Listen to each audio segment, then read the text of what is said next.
అదేవిధంగా central power distribution కార్పొరేషన్లో యూనిట్కి దాదాపుగా 92 పైసలు పడతాయి.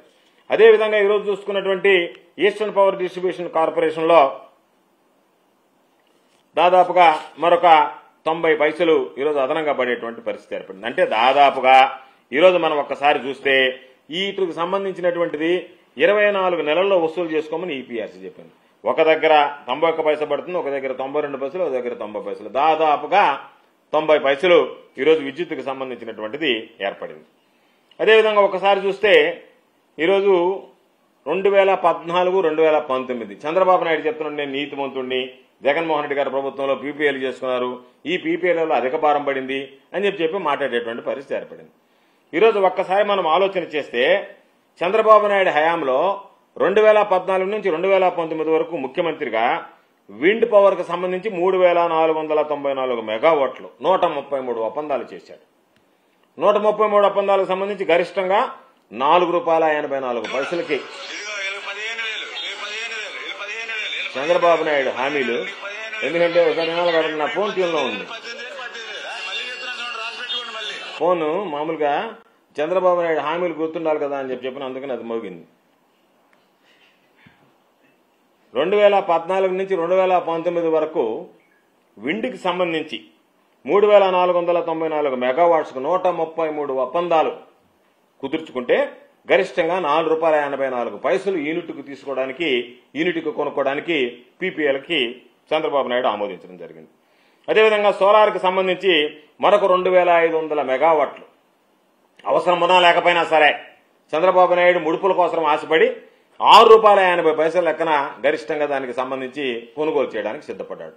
ఈ రెండిటికి చంద్రబాబు నాయుడు 2014, 2019 మధ్య సోలార్, విండ్ పవర్కి సంబంధించి ఆయన చేసినటువంటి ఒప్పందాల వల్ల సగటున రేటు ఎంత పడిందంటే ₹5.10 యూనిట్కి. ఈరోజు యూనిట్కి సంబంధించినటువంటి విద్యుత్ ఛార్జీలకు సంబంధించినటువంటి కొనుగోలు ఒప్పందాలు చంద్రబాబు నాయుడు సగటున ₹5.10 లెక్కన చేసుకున్నాడు. ఈరోజు మనం ఆలోచించాల్సింది ఆంధ్ర రాష్ట్ర చరిత్రలో ఎన్నడూ లేనటువంటి విధంగా 2014 నుంచి 2019 మధ్య చంద్రబాబు నాయుడు గారు ముఖ్యమంత్రిగా ₹5.10 సగటున అత్యధిక రేటుకి ఈరోజు పీపీఎల్ కొనుగోలు చేస్తే తన స్వార్థ ప్రయోజనాల కోసం రాష్ట్ర ప్రజల ప్రయోజనాలను పక్కన పెట్టి జగన్మోహన్ రెడ్డి గారి చరిత్రలో ఎన్నడూ లేనటువంటి విధంగా అత్యంత చౌకగా, చరిత్రలో ఎప్పుడు జరగనటువంటి విధంగా సెకీతో ఇంటర్ ట్రాన్స్మిషన్ ఛార్జీస్తో కలిపి ₹2.49 ఈరోజు జగన్మోహన్ రెడ్డి గారు దానికి సంబంధించినటువంటి ఒప్పందం చేసుకోవడం జరిగింది. అంటే దాదాపుగా ఈ 25 ఏళ్లకు సంబంధించి జగన్మోహన్ రెడ్డి గారు తీసుకున్నటువంటి నిర్ణయం వల్ల ఈ రాష్ట్రానికి సుమారు ₹1,10,000 కోట్ల ఆదాయం వనకూరింది. చంద్రబాబు నాయుడు తీసుకున్నటువంటి నిర్ణయాల వల్ల ₹5.10 సగటున పడిందంటే ఈరోజు మనం లెక్క వేస్తే జగన్మోహన్ రెడ్డి గారు ₹2.49 ఇస్తే అదనంగా చంద్రబాబు నాయుడు గారి హయాంలో ₹2.61 అదనంగా చెల్లించడానికి సిద్ధపడి పీపీఎల్ కుదుర్చుకున్నాడు. దాని పర్యవసానం దాదాపుగా ₹87,500 కోట్ల భారం ప్రజల మీద పడింది. జగన్మోహన్ రెడ్డి గారి పుణ్యాన ₹1,10,000 కోట్ల ఆదాయం వస్తే చంద్రబాబు నాయుడు తీసుకున్నటువంటి అనాలోచిత అవినీతి నిర్ణయాల వల్ల దాదాపుగా ₹90,000 కోట్ల ప్రజల మీద భారం మోపినటువంటి సందర్భం. అంటే ఈరోజు ఒక్కసారి చూస్తే చంద్రబాబు నాయుడు చెప్తాడు, నా హయాంలో ఒక సీట్ ఇచ్చాడు, నా హయాంలో బ్రహ్మాండంగా ఉన్నది, విద్యుత్ రంగం ఈరోజు సంక్షోభంలో కూరుకుపోయింది అని చెప్పి చంద్రబాబు నాయుడు చెప్పేటువంటి మాటలకి చేసేటువంటి పనులకి ఎక్కడ పొందడం. అందుకని ఒక్కసారి మనం చూస్తే విద్యుత్ రంగానికి సంబంధించి 2014 అంటే చంద్రబాబు నాయుడు గారు ముఖ్యమంత్రి కాకముందు జూన్ 2వ తేదీ నాటికి విద్యుత్ రంగానికి సంబంధించి రాష్ట్రానికి మనకు వచ్చినటువంటి అప్పులు చూస్తే 26,658 కోట్ల రుణాలు ఉన్నాయి. జగన్మోహన్ రెడ్డి గారు 2019 మార్చి 31వ తేదీ బాధ్యతలు తీసుకునేటప్పటికీ ఆ 26,658 కోట్లు కాస్త 64,675 కోట్లకి చేరాయి. చంద్రబాబు నాయుడు పుణ్యాన్ని డిస్కంలకు సంబంధించినటువంటి విద్యుత్ కొనుగోలు అప్పులు ఎంత పెట్టాడు అంటే చంద్రబాబు నాయుడు 2014లో ముఖ్యమంత్రి అయ్యేటప్పటికి 2,893 కోట్లుంటే చంద్రబాబు నాయుడు దిగిపోయేటప్పటికి 21,541 కోట్లకి ఎగబ్రాకే.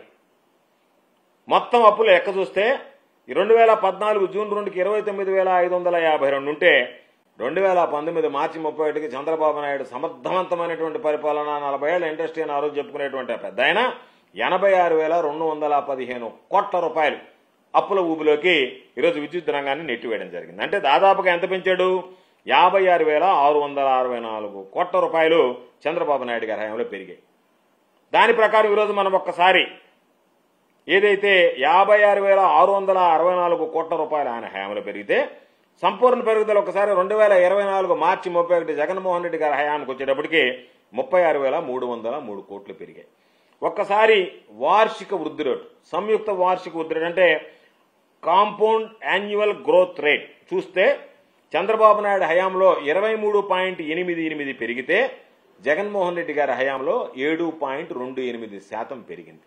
అంటే 23.88% compound annual growth rate Chandrababu Naidu హయాంలో పెరిగితే అప్పులు కానీ రుణాలు కానీ జగన్మోహన్ రెడ్డి గారి హయాంలో కేవలం 7.28%. కాబట్టి ఎవరి హయాంలో విద్యుత్ రంగం సంక్షోభంలో ఉంది, ఎవరి హయాంలో విద్యుత్ రంగానికి సంబంధించి ఎంతవరకు ఊపిరులుదారు అనేటువంటిది ప్రత్యేకంగా చెప్పాల్సినటువంటి అవసరం లేదు. కాబట్టి అనేక సందర్భాల్లో చెప్పాం, ఎప్పుడన్నా గతంలో విద్యుత్ ఛార్జీలు పెంచితే ఈ ఎల్లో మీడియా మొత్తం విరుచుకుపడేది. ఈరోజు చంద్రబాబు నాయుడు సూపర్ 6 హామీలు ఎగ్గొట్టినా దాని గురించి మాట్లాడటం లేదు.